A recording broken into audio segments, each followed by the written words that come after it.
Bismillahirrahmanirrahim. Assalamualaikum warahmatullahi wabarakatuh. Alhamdulillahirrabbilalamin. Wassalatu wassalamu ala asrofil anbiya'i wal mursalin wa ala alihi washabihi rasulillahi ajmain. Amma ba'du. Selamat pagi anak-anak ustazah. Berjumpa lagi kita dalam pertemuan mata pelajaran prakarya. Ustazah harapkan anak-anak ustazah tetap semangat dalam belajar dan tetap semangat dalam mengerjakan tugas, khususnya tugas di minggu ini. Baiklah anak-anak ustazah, langsung saja kita masuk ke materi kita pada bab 2 ini, yaitu pengolahan bahan pangan ikan dan daging. Baiklah anak-anak ustazah, sebelum kita mulai, marilah kita melafazkan lafaz basmalah, Bismillahirrahmanirrahim, dan doa belajar, Rabbi zidni ilman warzuqni fahman waj'alni minas sholihin. Rabbi shrahli sadri wa yassirli amri wahlul 'uqdatam min lisani yafqahu qawli. Baiklah anak-anak ustazah, kita lanjut. Di sini masih ada insan Abdurrabbelius seperti yang ustazah jelaskan sebelumnya. Ada Rabbani, amanah dan beradab. Dan selanjutnya yaitu target lulusan yang akan kita capai dalam proses pembelajaran kita pada hari ini. Lanjut, yaitu aspek diniyah. Ini ada aspek diniyah pembelajaran kita pada hari ini, yaitu Quran Surat At-Taubah, surat ke-9 ayat 105. Selanjutnya yaitu tujuan pembelajaran.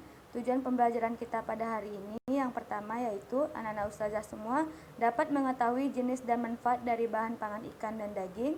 Yang kedua yaitu anak-anak ustazah dapat mengetahui cara pengolahan bahan pangan ikan dan daging. Baik anak-anak ustazah, kita masuk ke materi kita. Yang pertama yaitu sumber daya alam Indonesia. Indonesia merupakan negara yang memiliki sumber daya alam yang banyak. Kekayaan alam Indonesia terdapat bukan hanya pada sektor kekayaan alam migas seperti minyak bumi dan bahan tambang, tetapi juga kekayaan alam non-migas seperti sektor pertanian. Bidang pertanian meliputi pertanian, perikanan, dan peternakan. Sektor pertanian menjadi sumber pangan dalam memenuhi kebutuhan 4 sehat 5 sempurna yang menjadi sumber zat-zat yang diperlukan oleh tubuh berupa karbohidrat, protein, lemak, vitamin, dan mineral. Baik anak-anak ustazah, kita lanjut. Yang pertama yaitu ikan dan daging menjadi makanan. Nah, di sini ustazah ada gambar ikan. Jadi yang ustazah jelaskan terlebih dahulu yaitu tentang ikan. Ikan adalah anggota vertebrata poikilotermik atau berdarah dingin yang hidup di air dan bernapas dengan menggunakan insang. Ikan dapat ditemukan di berbagai ekosistem, ada di perairan tawar, payau, dan laut. Beberapa spesies ikan sudah dapat dibudidayakan sehingga masyarakat dapat dengan mudah mendapatkan ikan. Yang kedua yaitu daging.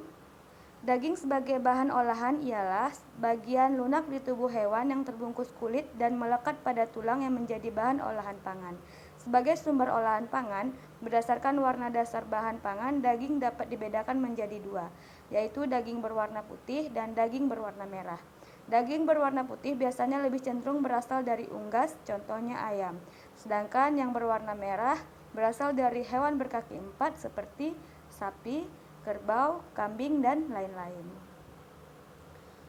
Baik, selanjutnya kita masuk ke jenis ikan. Jenis ikan yang pertama yang akan kita bahas yaitu ikan perairan tawar. Nah, ikan perairan tawar ini yang pertama ada ikan lele. Nah, sebelum ustazah melanjutkan ke ikan lele, kita bahas dulu mengenai ikan perairan tawar.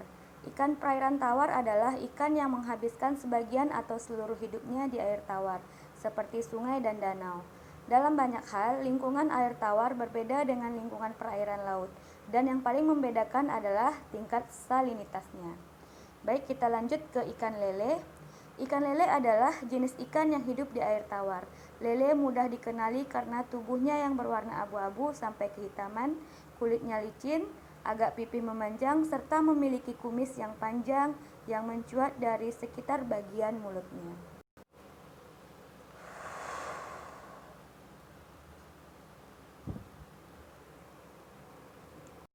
Baik anak-anak ustazah, kita lanjut selanjutnya yaitu ikan perairan payau. Nah, ikan perairan payau adalah ikan yang hidupnya di perairan payau, di mana perairan payau merupakan pencampuran antara perairan tawar dan perairan laut seperti muara. Kadar garam dalam perairan tersebut berkisar 5-29 ppm. Oke, jenis ikan perairan payau yang pertama yaitu ikan bandeng. Ikan bandeng merupakan ikan yang habitat aslinya di laut, tetapi saat ini ikan bandeng sudah banyak dibudidayakan di perairan payau. Ikan bandeng memiliki tubuh memanjang agak gepeng, warna hitam kehijauan dan keperakan di bagian sisi. Nah, kita lanjut. Yang kedua yaitu jenis ikan perairan payau yaitu ikan kakap. Ikan kakap adalah ikan yang memiliki ada yang berwarna putih dan ada yang berwarna merah. Ikan kakap putih adalah ikan yang mempunyai toleransi yang cukup besar terhadap kadar garam. Ikan kakap memiliki warna merah cemerlang, mulut lebar, sedikit serong dengan gerigi halus. Bagian atas penutup insang terdapat lubang kuping bergerigi. Nah, ini dia contoh dari ikan kakap. Nah, ustazah kita lanjut. Nah, ini jenis ikan yang selanjutnya yaitu ikan perairan laut. Nah, untuk ikan perairan laut sendiri, yang pertama yaitu ikan tuna. Sebelumnya ikan perairan laut ini adalah ikan yang hidup di laut dengan salinitas di atas 30 ppm. Ikan laut sangatlah banyak jenis dan ukurannya, dari mulai ukuran terkecil sampai ukuran yang besar. Baik, kita lanjut ke ikan tuna. Ikan tuna adalah ikan perenang. Ikan ini pernah diukur mencapai 77 km per jam. Ukuran tubuhnya kisaran antara 100 sampai 225 cm.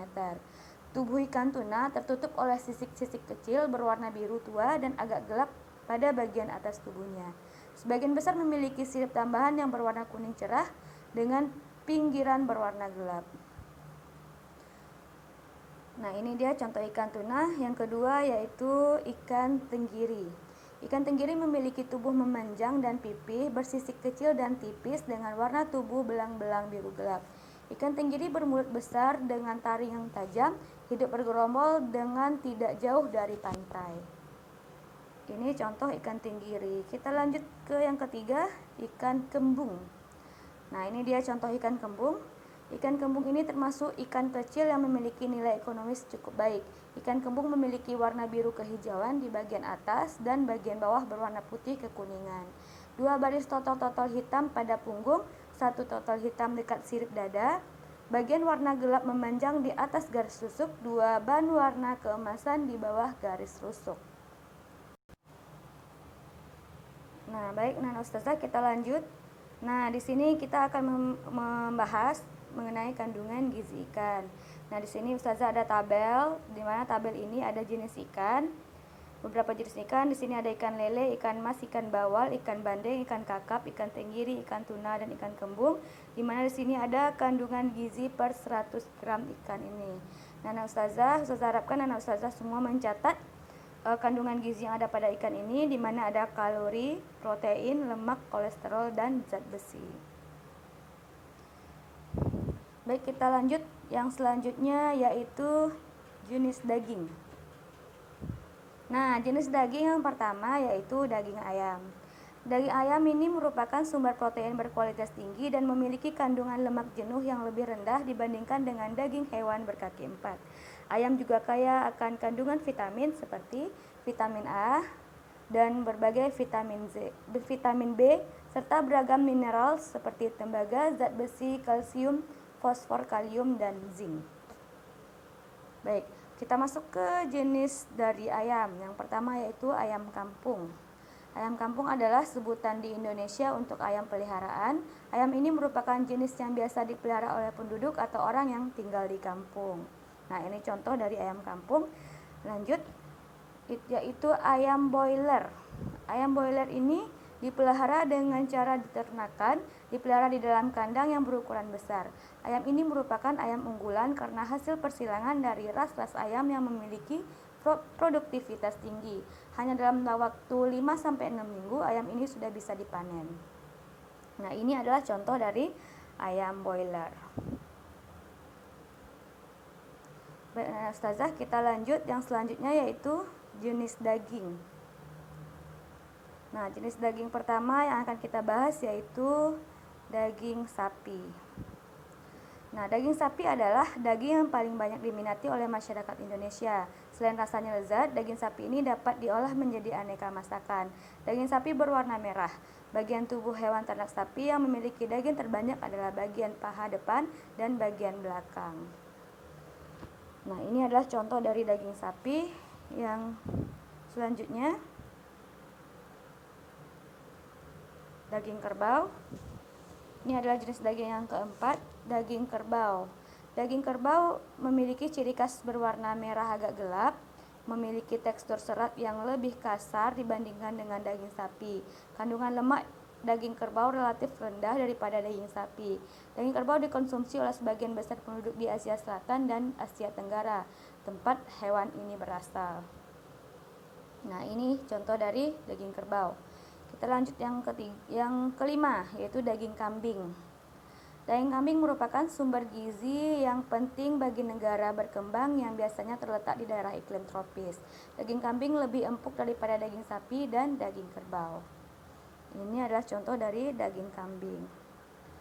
Oke, Ustazah, kita lanjut ke kandungan gizi daging. Nah, di sini juga ada kandungan gizi dari daging. Banyak sekali ya kandungannya. Ada dagingnya, itu daging ayam, sapi, kerbau, dan kambing.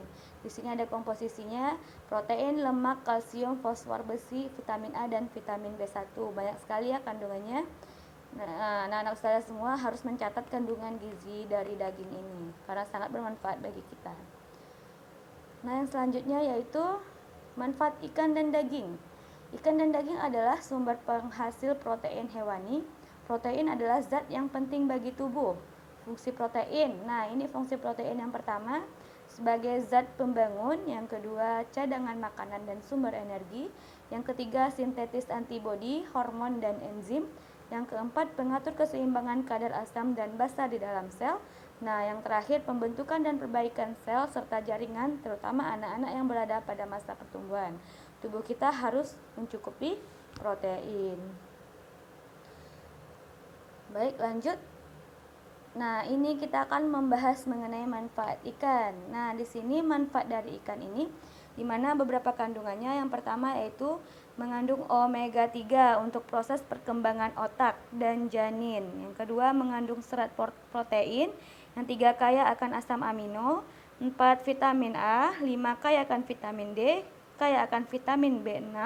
Kaya akan vitamin B12, zat besi, yodium, selenium, seng, dan fluor. Nah, banyak sekali ya manfaat ikan dari vitamin-vitamin dan zat-zat yang ada pada manfaat ikan ini. Kita lanjut ke selanjutnya yaitu manfaat daging. Nah, di sini ada beberapa manfaat daging, di mana daging ini kaya akan vitamin B dan mineral, kandungan 9 asam amino esensial, zat besi Heme. Daging kaya juga akan vitamin B dan vitamin D.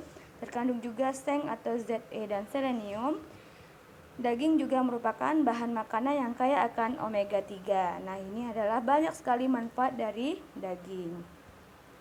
Baik anak-anak Ustazah rasa cukup sekian materi kita hari ini. Untuk tugas anak-anak Ustazah hari ini cukup merangkum materi kita lengkap ya. Ustazah akan menilai kerajinan antum, kerapian antum dalam mengerjakan tugas.